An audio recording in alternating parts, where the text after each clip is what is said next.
Hello friends, Neha એજ્યુકેટરમાં તમારું સ્વાગત છે. કેમ છો મારા વહાલા વિદ્યાર્થી મિત્રો? મજામાં ને? હું આશા રાખું છું કે તમે સૌ મારી ચેનલ સબસ્ક્રાઇબ કરી હશે અને તમારા મિત્રો સાથે શેર પણ કરી હશે કે અહીંયાથી તમને બસ મજાની માહિતીનો ખજાનો મળશે. ખરું ને ફ્રેન્ડ્સ? અને હા, તમે હિસ્ટ્રીના ક્વેશ્ચનની તલાશમાં હોય જીસીઆરટી બેઝ, તો ઓલરેડી મારા 4 પાર્ટ મેં રિલીઝ મૂકેલા છે વિડીયોઝના. તો તમે ખરેખર જોશો ને તો તમને ખૂબ મદદરૂપ થશે, કારણ કે મેં જેટલા ઇમ્પોર્ટન્ટ ટોપિક્સ છે એ જ આવડ્યા છે. અને ટૂંક સમયમાં હું ગુજરાતના જે જિલ્લાનો બાકી રહેલો ભાગ છે એ પણ બનાવી લઈશ અને આગળ મૌર્ય યુગથી પણ ક્વેશ્ચન ચાલુ કરી લઈશ. તો તમે એ પણ જોઈ લેજો. અને હા, ચોથો ભાગ જરૂરથી જોજો, જીસીઆરટી બેઝડ ભારતના ઇતિહાસનો. અને એક બીજી નોટિસ કે અત્યારે જે સ્વચ્છ સર્વેક્ષણ જાહેર થયું છે ભારતનું, રાઈટ, કયા શહેરને ક્યાં કયો નંબર મળ્યો છે, કઈ કેટેગરીમાં સ્થાન મળ્યું છે, તો એના પ્રશ્નો હું એમસીક્યુ રૂપે લઈને આવીશ. એટલે તમે એ વિડીયો પણ રેડી રહેજો. મેં આમાં નથી લીધું, એમાં મેં અલગ અલગ ક્વેશ્ચન્સ બનાવ્યા છે જેથી કરીને તમને ખૂબ સરસ મજાનું યાદ રહે. એ કેવી રીતે પૂછાઈ શકે છે, કેમનું પૂછાઈ શકે છે, એટલા માટે. ખરું ને મારા ફ્રેન્ડ્સ? તો તમને ગમતી હોય મારી ચેનલ તો લાઈક કરજો, સબસ્ક્રાઇબ કરજો, તમારા મિત્રો સાથે માહિતી શેર કરજો. ખરું ને? તો ચાલો હવે બિલકુલ પણ સમય બગાડ્યા વગર આજનું એટલે કે 18 જુલાઈ 2025 ના કરંટ અફેર જોઈ લઈશું. તો આજનો આપણો પ્રથમ પ્રશ્ન છે, 16મી વસ્તી ગણતરીમાં અંદમાન નિકોબારની કેટલી પીવીટીજીએસ ની ગણતરી કરવામાં આવશે? તમને ખ્યાલ હશે કે પીવીટીજીએસ એટલે શું છે? તો પર્ટિક્યુલરલી વલ્નરેબલ ટ્રાઇબ ગ્રુપ્સ એનું પૂરું નામ છે. હવે આપણે જોઈ લઈશું કે કેટલી કેટલી આવશે અંદર. Option A 5, option B 6, option C 7, option D 8. બોલો. તો અહીં આપણો જવાબ શું આવશે? આપણો જવાબ આવશે અહીં આપણો ઓપ્શન બી 6, રાઈટ. શું આવશે? Option B 6. ઓકે, હવે આપણે આગળ વધી જઈશું કે કેટલી જનજાતિઓની ગણતરી કરવામાં આવશે? 6. અહીંયા પીવીટીજીએસ લખાયું છે, બાય મિસ્ટેક જ લખાયું છે, હું કહું છું તમને કેમ. હવે આપણે જોઈ લઈશું કે કઈ કઈ જનજાતિઓ વસે છે આંદામાન નિકોબારમાં. તો ગ્રેટ નિકોબારી, ઓંગે, જારવા, સેન્ટિનલી, શેમ્પેન અને નિકોબારની વસ્તી છે, રાઈટ. તો કેટલા થયા? 1 2 3 4 5 6 થઈ ગયા, રાઈટ. હવે અહીંયા 6 આવશે. અને પીવીટીજીએસ યાદ ના રાખતા, ફક્ત કેટલી જનજાતિ, નિકોબારની કેટલી જનજાતિ તમારે ક્વેશ્ચનને ગણવાનું છે. ઓકે, હવે આપણે આગળ વધીશું. કેટલી જનજાતિ છે તમને ક્લિયર થઈ ગયું કે 6 પ્રકારની જનજાતિ છે. તમને ખ્યાલ હશે કે સેન્ટિનલ એ બહુ જ અતિ સંવેદનશીલ જનજાતિ ગણવામાં આવે છે, રાઈટ. તો એના માટે થઈને હું તમને આમાં મેં ડેટા એક વસ્તુનો રહી ગયો છે, હું તમને ત્યારે જ કહ્યું, અત્યારે હું ઓરલી કહી દઈશ અને પીડીએફમાં એડ કરી દઈશ, જેથી કરીને તમે કન્ફ્યુઝ ના થાવ. ખરું ને? કારણ કે જ્યારે જીપીએસસી પૂછે છે ને ડેટા, તો એ આંકડા સાથે પૂછે છે, રાઈટ.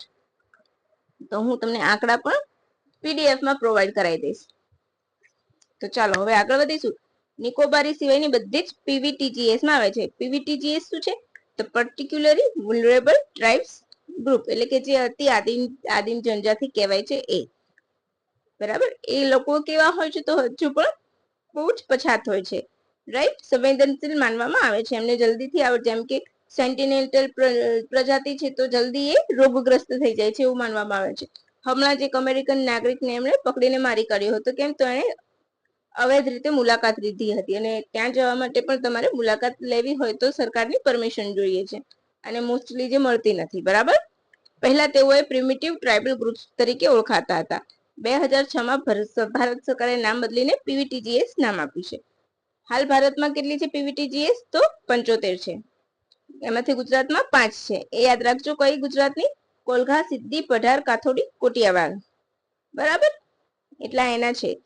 હવે પીવીટીજીએસ માં ક્યારે સ્થાન મળે છે? તો જ્યારે મુખ્યધારાથી જોડાયેલા ના હોય, વસ્તી વૃદ્ધિ દર ઓછો હોય, શિક્ષણ હજુ ઓછું હોય, શિકાર અને પશુપાલન અને જૂની પુરિયાની પદ્ધતિથી જીવતા હોય ને એમાં સ્થાન મળે છે.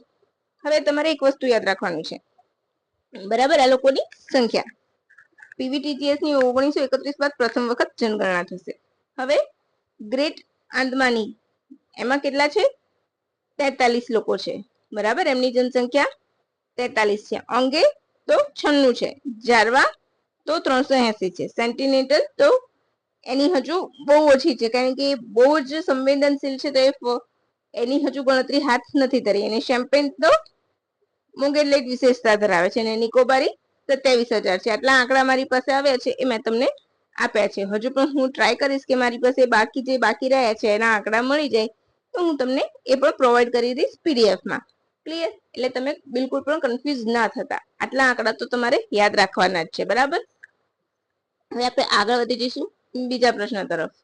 ભારતનું પ્રથમ ડિજિટલ નોમેડ વિલેજ એટલે કે નોમેડિક એટલે તમે યાદ રાખજો, આ ઘણી વખત વર્ડમાં પૂછાઈ શકે છે સિનોનિમ્સમાં.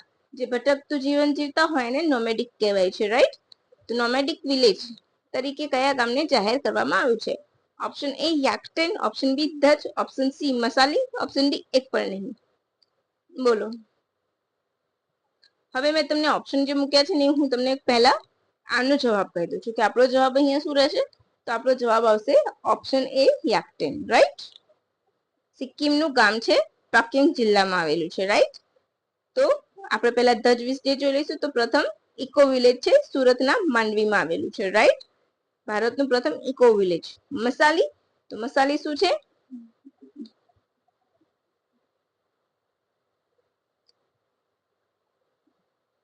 મસાલી શું છે? તો પ્રથમ સરહદી ગામ છે. એ પણ તમારે યાદ રાખવાનું છે. બરાબર? ભારતનું પ્રથમ સરહદી સોલાર વિલેજ છે. રાઈટ? ક્યાં છે? તો બનાસકાંઠાના માં આવેલું છે. બરાબર? હવે તમને ખ્યાલ હશે કે સિક્કિમ તો પ્રવાસી ટેક્સ પણ લાગુ કર્યો છે. રાઈટ? પ્રથમ ઓર્ગેનિક સ્ટેટ છે એ પણ તમારે યાદ રાખવાનું છે. પોલિથીન બેગ ઉપર પ્રતિબંધ મૂકેલો છે એ પણ યાદ છે, જેથી કરીને ત્યાં પ્રદૂષણ ન ફેલાય. તે બધી નાની નાની બાબતો તમારે યાદ રાખવી પડશે. રાઈટ? હવે નોમેડ સિક્કિમ પહેલ હેઠળ આ યોજના જાહેર કરાઈ છે. સર્વહિતાઈ નામની એનજીઓ અને પ્રશાસન એની પહેલ છે. આ હેઠળ કનેક્ટિવિટી મળશે, સારી ઇન્ટરનેટ કનેક્ટિવિટી, વાઈફાઈ, વીજળી વ્યવસ્થા એ બધું જ તેમને પૂરું પાડવામાં આવશે.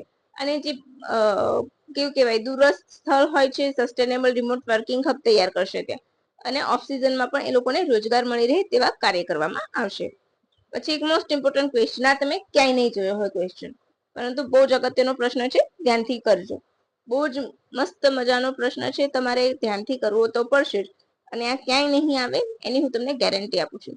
શલ્યકોન 2025 કઈ સંસ્થા ખાતે યોજાયું હતું? શલ્યકોન 2025 કઈ સંસ્થા ખાતે યોજાયું હતું? હવે તમને આ પ્રશ્ન વાંચ્યું જ ના હોય તો તમને ક્યારેય પણ આઈડિયા નહીં આવે. હવે આપણે જોઈશું option A AIIMS, option B Gujarat university, Ayurveda university, option C Akhil Bharatiya Ayurveda સંસ્થાન કે પછી NIH કોલકાતા. બોલો. કઈ જોયો છે આવો પ્રશ્ન? નહીં ને? તો પછી ચાલો હવે આપણે જોઈ લઈશું આ કાર્યક્રમમાં ક્યારે યોજાયો હતો. તો સુશ્રુત જયંતિ નિમિત્તે. હવે સુશ્રુત જયંતિ ક્યારે યોજાય છે? પહેલા તો આપણે જોઈ લઈશું શુક્લ પક્ષની 12મી હશે. અષાઢ મહિનાનો શુક્લ પક્ષ હોય એની 12 હશે. રાઈટ? આ દિવસ ઉજવાય છે સુશ્રુત જયંતિ. અષાઢી શુક્લ પક્ષની 12 આ દિવસ ઉજવાય છે એટલે સુદ. બરાબર? યાદ રાખજો. અષાઢી સુદ 12. બરાબર છે? સુશ્રુત જયંતિ ઉજવાય છે. ઉદઘાટન કોણે કર્યું હતું? આયુષ મંત્રી. આયુષનું ફૂલ ફોર્મ તમારે મને કહેવાનું છે. આયુર્વેદ, યુનાની. મેં 2 શબ્દ કયા છે, બાકીના તમે પૂરા કરશો. બરાબર? ભારતમાંથી એ સિવાય ભારતમાં કોણે ભાગ લીધો હતો? તો નેપાળ, શ્રીલંકાના આયુર્વેદ વિજ્ઞાનો પણ આવ્યા હતા. બરાબર? હવે આયુષ મંત્રી જાદવે કહ્યું છે કે આયુર્વેદ ક્ષેત્રે સંશોધનને આગળ ધપાવવું આપણા માટે અલગ વાત છે, અગ્રણી વાત છે. વૈજ્ઞાનિક પદ્ધતિથી આયુર્વેદની અસરકારકતા વિશ્વ સમક્ષ માન્ય બનાવી. બરાબર? આપણું આયુર્વેદ ખૂબ આગળ પડતું હતું. બરાબર? એટલા માટે અત્યારે 39 સર્જન પ્રક્રિયા અને 19 વધારાની સર્જરી માટે આયુર્વેદ ડોક્ટરોને અધિકૃત કર્યા છે. સુશ્રુત એટલે સર્જરીના પિતા તરીકે પણ જાણીતા છે. એ તો તમને સૌને ખ્યાલ જ હશે. અને નહીં ખ્યાલ હોય ને, તેમના લખેલા ગ્રંથ ને એ બધું મેં મારા હિસ્ટ્રીના વિડીયોમાં આપેલું છે, જે GCRT બેઝ છે એમાં. તો તમે ત્યાં જઈને પણ જોઈ શકો છો. હવે અખિલ ભારતીય આયુર્વેદ સંસ્થાન ક્યાં બને છે? એક પ્રકારની એમ્સ જેવી જ હોસ્પિટલ છે. બરાબર? 17 ઓક્ટોબર 2017 ના રોજ એની સ્થાપના થઈ હતી. આયુર્વેદ દિવસ. આયુર્વેદ દિવસ ક્યારે ઉજવવામાં આવે છે? બોલો. અત્યારે ક્યારે ઉજવવામાં આવે છે અને પહેલા ક્યારે ઉજવવામાં આવતો હતો?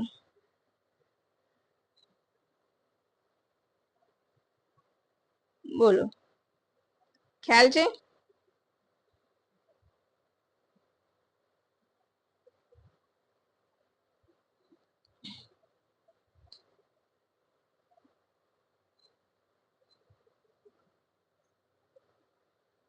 તમારે મને કહેવાનું છે. એક હિન્ટ હું આપી દઉં છું કે પહેલા ધનતેરસના દિવસે ઉજવવામાં આવતો હતો. બરાબર. હવે તમારે અત્યારનું શોધીને મને કહેવાનું છે. હમણાં જ જાહેર થયું છે ને મેં કરાયેલું છે. બરાબર. હવે આને આર્યવર્ત સંસ્થાને નભની માન્યતા પણ મળી છે. તો આ નભ શું છે? તો નભ છે national accreditation board four hospitals and health care. બરાબર. નભનું પૂરું નામ છે. એક એ અર્થ છે કે આરોગ્ય સંસ્થા હોય જે એ પણ ગુણવત્તાયુક્ત સારવાર આપે છે અને એના જે નીતિ નિયમો હોય છે એનું પાલન કરે છે, નૈતિકતાનું એનું. બરાબર. હવે એ સિવાય તમને ખ્યાલ હશે કે WHO સાથે મળીને ટ્રેડિશનલ મેડિસિન પર કામ પણ કરેલું છે. અહીંયા સંસ્થા પણ ખુલ્લી છે. ક્યાં? જામનગર ખાતે. રાઈટ. હવે આપણે આજના ચોથા પ્રશ્ન ઉપર આવી જઈશું. યાદ રાખજો, આ બહુ જ ઇમ્પોર્ટન્ટ પ્રશ્ન છે. કેમ? તો યોજના છે. ખરું ને ફ્રેન્ડ્સ? આ એક પ્રકારની યોજના છે અને એટલા માટે બહુ અગત્યની છે. ધ્યાન રાખજો. પ્રધાનમંત્રી ધન ધાન્ય કૃષિ યોજના કઈ કાર્ય પદ્ધતિ પર કામ કરશે? બોલો.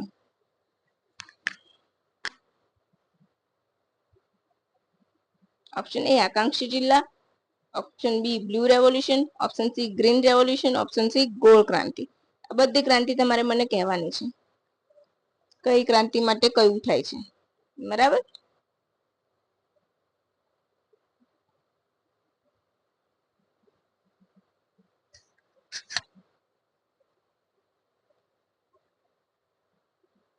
ચલો, એક હિન્ટ આપું તમને આયુર્વેદિક દિવસ માટે. મે બી કે એ આવશે ક્યારે? સપ્ટેમ્બર મહિનામાં. બરાબર. દર વર્ષે ધનતેરસના દિવસે જે ઉજવતા હતા એને એના કારણે જે કેવું થયું કે કોઈક દિવસે આ દિવસે આવે, કોઈ દિવસ બીજા દિવસે આવે, એ રીતનું રહેતું હતું. એટલા માટે. રાઈટ. એટલે એને પ્રોપર એક દિવસ જાહેર કર્યો છે. તો ચલો હું કહી દઉં છું કયું. તો 23 સપ્ટેમ્બર. ચાલો, મેં તમને કહી દીધું છે તો તમે નોટ ડાઉન કરી લેજો કે આયુર્વેદ દિવસ ક્યારે આવશે. તો 23 સપ્ટેમ્બર. પહેલા ઉજવાતો હતો ક્યારે? તો ધનતેરસના દિવસે. કદાચ તમને સિમ્પલ ક્વેશ્ચન બનાવીને પૂછે કે આયુર્વેદ દિવસ પહેલા ધનતેરસના દિવસે ઉજવવામાં આવતો હતો. બીજું વાક્ય કે હવે સરકાર દ્વારા એક જ તારીખ એની નક્કી કરવામાં આવી છે કે તે હવેથી 23 સપ્ટેમ્બરના રોજ, એટલે કે આ વર્ષથી 23 સપ્ટેમ્બરના રોજ ઉજવવામાં આવશે. ઉપરના વાક્ય વિશે વિચાર કરો કે વિધાન વિશે વિચાર કરો. ઓપ્શન 1 સાચું છે, ઓપ્શન બી સાચું છે, 1 અને 2 બંને સાચા છે કે બંને ખોટા છે? બરાબર. એટલા માટે હવે તમારે યાદ રાખવાનું છે. બરાબર. હવે તમારે આ જે મેં ક્રાંતિ લખાઈ છે તમારે યાદ હોય તો બધી ક્રાંતિના મેં સ્ટ્રેટેજિકમાં મૂકેલા છે. કઈ ક્રાંતિને શું કહેવાય છે? ઘણી વખત જોડકાના ફોર્મમાં પૂછાય ને તો તમે કન્ફ્યુઝ નહીં થાવ. એટલે એ તમે એક વખત મારા વિડીયોમાં જઈને જોઈ લેજો કે કઈ ક્રાંતિને શું કહેવાય છે. જેમ કે વ્હાઇટ રેવોલ્યુશન દૂધ માટે થઈ હતી, બ્લુ રેવોલ્યુશન ફિશ પ્રોડક્ટ માટે, યલો રેવોલ્યુશન તો તેલીબિયા માટે. રાઈટ. એવી રીતે બ્લુ રેવોલ્યુશન આવી ગયું તમારું, મેં કરાવ્યું છે તો. ઓકે. હવે ગ્રીન રેવોલ્યુશન તો એ શેના માટે છે? બધું જ મેં તમને કરાવ્યું છે. તો પ્લીઝ એક વખત જઈને જોઈ લેજો. હવે ધન ધાન્ય કૃષિ યોજના કઈ પદ્ધતિ ઉપર કાર્ય કરશે? તો યાદ રાખજો, ઓપ્શન એ આકાંક્ષી જિલ્લા. બિલકુલ પણ ભૂલતા નહીં. બહુ જ ઇમ્પોર્ટન્ટ પ્રશ્ન છે અને આમાંથી આવનારી પરીક્ષા તલાટીની કે ડીવાયએસની એક પ્રશ્ન લખી રાખજો તમે. આવશે ને આવશે જ. એટલું તમે લખી રાખજો. એટલે આ ટોપિક તમે પરફેક્ટ હું કરાવું છું એટલું પોઈન્ટ ટુ પોઈન્ટ તમે લર્ન કરજો. ચાલો જોઈ લઈશું પહેલા કેટલા જિલ્લાનો સમાવેશ થશે. 100. ક્યારથી શરૂ થાય છે? તો ચાલુ વર્ષથી 2025 થી 26. કેટલા વર્ષ માટે છે? 6 વર્ષ માટે. ક્લિયર? ક્યારે ચાલુ થઈ? 2025 થી 26. કેટલા જિલ્લા માટે? 100. કેટલા વર્ષ માટે? 6. કોનાથી પ્રેરિત છે? તો નીતિ આયોગના આકાંક્ષી જિલ્લાથી પ્રેરિત છે. બરાબર. યોજનાનો ઉદ્દેશ તો પાકની ઉત્પાદકતા વધારવી, વિવિધતાઓને ઉત્તેજન આપવું, સ્થિર કૃષિ પદ્ધતિ અપનાવી, પંચાયત બ્લોક સ્તરે અને પછીના સ્તરે અનાજ પાક લણણી કરી લઈએ પછી એની સંરક્ષણતા વધારવી, સિંચાઈની સુવિધા આપવી, ટૂંકા તથા લાંબા ગાળાના ઋણ એટલે કે લોન આપવી. બરાબર છે એ બધું. હવે એની હજી 100 જિલ્લાઓની ઓળખ કેવી રીતે કરશે? એ 100 જિલ્લાને સમાવવાના છે પણ કેવા? તો જે ઓછી ઉત્પાદન ક્ષમતા ધરાવે છે, ઓછી પાક સઘનતા ધરાવે છે અને ઓછી લોન વિતરણ દર મળે છે, એ 3 જિલ્લાને આમાં સમાવશે. બરાબર. હવે દરેક રાજ્યમાંથી એક જિલ્લો તો પસંદ કરાવવામાં આવશે, ઓછામાં ઓછો એક. બરાબર. વધારેમાં હજુ એમણે કહ્યું નથી, પરંતુ ઓછામાં ઓછો એક તો ખરો જ. ક્લિયર. આ યોજના માટે જિલ્લા, રાજ્ય અને રાષ્ટ્રીય સ્તરે સમિતિ બનશે. ક્લિયર. એ પણ પોઈન્ટ ક્લિયર. જિલ્લા ધન ધાન્ય સમિતિ શું આપશે? જિલ્લા ધન ધાન્ય સમિતિ એ બધી યોજના તૈયાર કરશે અને પ્રગતિશીલ ખેડૂત હોય, જે આગળ પડતો ખેડૂત હોય, તેને પણ તેનો સભ્ય બનાવવામાં આવશે, જેથી કરીને તે બીજા જે ઓછી ખેતી ધરાવતા હોય, ઓછું ઉત્પાદન ધરાવતા એવા ખેડૂતોને માર્ગદર્શન આપી શકે, એ હેતુ છે, બીજો કોઈ હેતુ નહીં. બરાબર. પછી એક ડેશબોર્ડ પણ તૈયાર કરશે, જેની ઉપર પ્રદર્શન સૂચકાંકોની નજર રાખવામાં આવશે. બરાબર. દરેક જિલ્લામાં એક નોડલ અધિકારી પણ નિમણૂક કરશે, જેની સમીક્ષા કરશે. પછી આનાથી શું થશે? તો સ્થાનિક રોજગાર વધશે, કૃષિનું મૂલ્ય વધશે, ઉત્પાદન ક્ષમતા વધશે અને ભારતની કૃષિ ક્ષેત્રે આત્મનિર્ભરતા પણ વધશે. પ્રધાનમંત્રી ધન ધાન્ય કૃષિ ધન ધાન્ય યોજના 6 વર્ષ 100 જિલ્લા અને આ વર્ષથી ચાલુ થશે, એટલું યાદ રાખજો. આકાંક્ષી જિલ્લાઓનો સમાવેશ કરાશે. નીતિ આયોગના આકાંક્ષી જિલ્લાના કન્સેપ્ટ પર આધારિત છે. બરાબર. હવે આ તમારું પ્રૂફ. આ મેં તમને પીઆઈબી માંથી આપું છું. હું તમને કહું છું કે મારો ડેટા ક્યારેય ઓથેન્ટિક ના હોય એવું બને જ નહીં. ઘણી વખત હું પ્રૂફ નથી મૂકતી, પરંતુ બધો જ ડેટા ઓફિશિયલ સાઇટ ઉપરથી લઉં છું. રાઈટ. એટલે તમને એવું લાગતું હોય તો તમે અહીંયા જઈને પણ જોઈ જવો છો. રાઈટ. ચલો આગળ વધીશું. એક મોસ્ટ ઇમ્પોર્ટન્ટ ક્વેશ્ચન, આંતરરાષ્ટ્રીય કોઈ લેવલનો ક્વેશ્ચન કહેવાય છે, એ છે કાર્બન બોર્ડર ટેક્સ નો બ્રિક્સ દ્વારા વિરોધ કરવામાં આવે છે. તો આ ટેક્સ કયા દેશ દ્વારા નાખવામાં આવે છે? Option A USA, option B UK, option C Canada, option D E. બોલો. તમને ખ્યાલ જ હશે, અને આ વિશે મેં તમને કહ્યું હતું પણ ખરા પહેલા કે હું તમને કરાવીશ.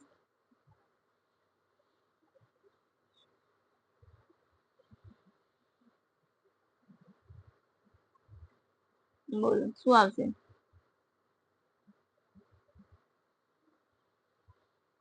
ચાલો હું કહી દઉં છું. અહીંયા આપણો જવાબ આવશે ઓપ્શન ડી ઈ.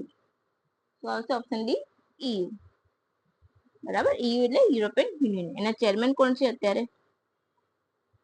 બોલો.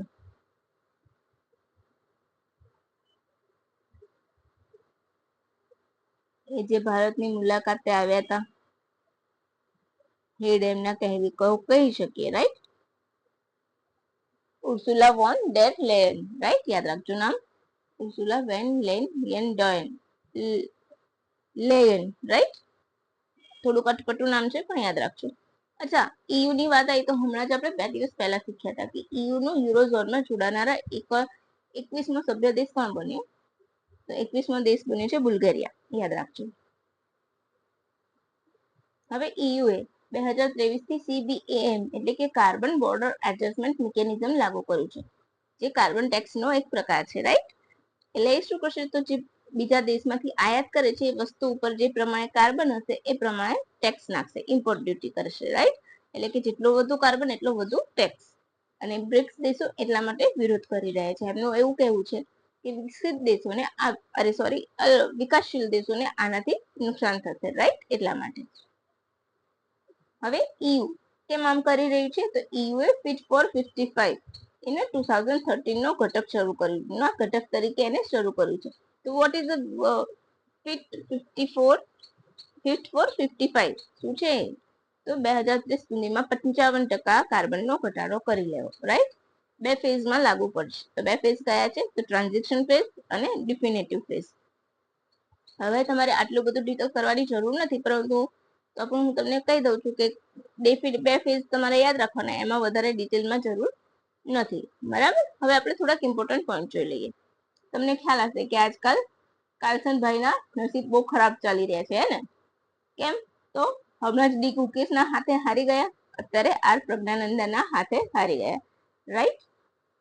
તો હંમેશા યાદ રાખવાનું કે મહેનતનું ફળ હંમેશા મળે છે. સામે ગમે તેવું મોટી વ્યક્તિ હોય, ગમે તેવું ડુંગરા ચડવાના હોય, ગમે તેવું ચઢાણ હોય. Right friends. તો મહેનતનું ફળ હંમેશા મળતું હોય છે. તો આર પ્રજ્ઞાનંદાએ પણ મેગ્નસ કાર્લસનને હરાવ્યા છે. બરાબર. આ ટુર્નામેન્ટ ક્યાં યોજાઈ હતી? તો ફ્રી સ્ટાઇલ શતરંજ ટુર્નામેન્ટ હતી અને લાસ વેગાસમાં યોજાઈ હતી. ઇનફ છે આટલું, વધારે ડિટેલિંગની જરૂર નથી. તમે આર પ્રજ્ઞાનંદા વિશે મને બીજે તમને કોઈ ખબર હોય તો મને મેસેજ કરી શકો છો, કમેન્ટ કરજો. પછી ભાવનગરના કૃષ્ણપાલ સિંહની ભારતીય બાસ્કેટબોલના ટીમ કેપ્ટન તરીકે પસંદ કરવામાં આવ્યું. રાજ્ય સરકાર દ્વારા અટલ સંસ્કાર વ્યાખ્યાન શ્રેણી શરૂ કરવામાં આવી છે, જેમાં રાજ્ય કક્ષાએ ગાંધીનગરમાં યોજાયું હતું. હજુ તો ભારત કક્ષાનું છે જ, બરાબર, પરંતુ આ યાદ રાખજો. પછી 18 જુલાઈ. 18 જુલાઈ શું છે? તો નેશનલ મંડેલા ડે. કોણ હતા નેશનલ મંડેલા? તો આફ્રિકામાં રંગભેદની નીતિનો વિરોધ કર્યો હતો. Who is national Mandela? તો જેમણે રંગભેદની નીતિનો વિરોધ કર્યો હતો આફ્રિકામાં, અને સતત 27 વર્ષ સુધી તેઓ જેલમાં રહ્યા હતા. બરાબર. આ કઈ નાની સૂની વાત નથી, બરાબર ને ફ્રેન્ડ્સ? આટલો મોટો વિરોધ કરવો અને પછી મોટું પદ મળતું હતું ને તો પણ એમને એ પદ જતું કર્યું હતું, રાઈટ. 1993માં એમને નોબેલનો શાંતિ પુરસ્કાર મળ્યો હતો. અને એ સિવાય યુએન દ્વારા એમના યાદમાં નેશનલ મંડેલા એવોર્ડ પણ સ્થાપિત કરવામાં આવ્યા છે. તો તમારો આજનું અહીંયા કરંટ અફેર પૂરું થાય છે.